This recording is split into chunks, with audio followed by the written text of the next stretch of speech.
આમોદ તાલુકાના રોજે ટંકારિયા પાસે અકસ્માતમાં અંબેટા ગામના યુવકનું ઘટના સ્થળે જ મોત।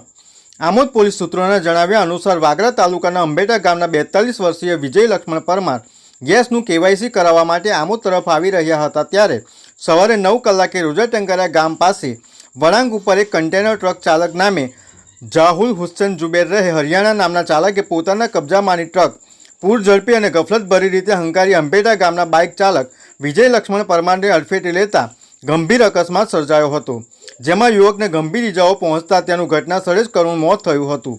અકસ્માત બાદ ટ્રક ચાલક ટ્રકને ઘટના સ્થળે જ મૂકી ફરાર થઈ ગયો હતો। બનાવની જાણ થતાં આસપાસના લોકો ઘટના સ્થળે ભેગા થઈ ગયા હતા અને પોલીસને જાણ કરવામાં આવી હતી। આમોદ પોલીસે મૃતદેહનો કબજો મેળવી સામૂહિક આરોગ્ય કેન્દ્ર ખાતે પોસ્ટમોર્ટમ અર્થે ખસેડ્યો હતો।